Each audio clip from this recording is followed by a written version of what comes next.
இன்றே டவுன்லோட் செய்து உங்கள் ஃபேவரட் ஷோக்களை என்ஜாய் பண்ணுங்க.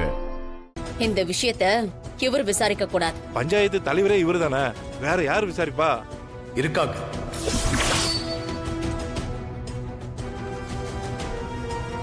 நான் வர சொல்றேன்.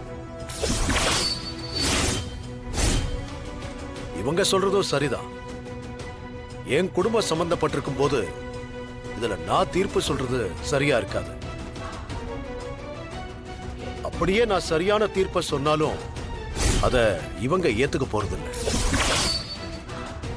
அதனால வரவேண்டிய ஆள் வரட்டும்.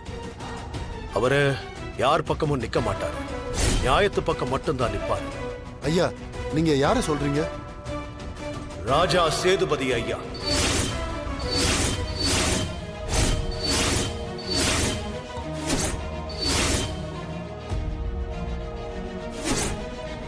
ஐயா, எங்க ரெண்டு குடும்பத்துக்குள்ள இருக்கிற பகை இந்த ஊருக்கே தெரியும். சொந்த பையனையே மறைச்சு வச்சுட்டு அவன் இறந்துட்டான்னு நாடகம் ஆடின குடும்பம் இது. எங்க குடும்பத்தை பழி வாங்கணும், எங்க குடும்பத்தை அசிங்கப்படுத்தணும்னு தான் இதெல்லாம் பண்றாங்க.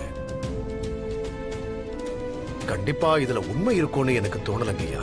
ஆமாங்க ஐயா, இந்த அம்மா முத தடவைலாம் இப்படி பண்ணல. பல வருஷமா இந்த குடும்பத்துக்கு தொல்லை கொடுத்துட்டு இருக்காங்க. ஆமாங்கய்யா, இவங்க நிறைய பேரை ஏமாத்திருக்காங்க. இந்த குடும்பத்தை பழி வாங்குறது அவங்களுக்கு வேலையே. இவங்க சொல்றதெல்லாம் நம்ப முடியாது. புவனேஸ்வரி,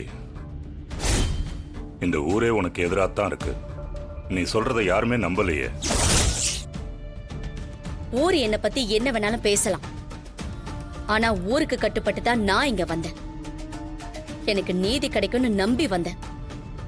கிடைக்காதுன்னா சொல்லிடுங்க, நான் போலீஸ் ஸ்டேஷன்ல கம்ப்ளைண்ட் கொடுக்கறேன். இந்த 3 பேரும் என்கிட்ட பணத்தை வாங்கிட்டு வீட்டை தராம ஏமாத்துறாங்கன்னு கோர்ட்ல போய் எனக்கான நீதியை நான் வாங்கிக்கிறேன். அண்ணே, நம்ம போலீஸ் ஸ்டேஷன் போய் கம்ப்ளைண்ட் கொடுக்கலாம் வாங்க. ஒரு நிமிஷம்.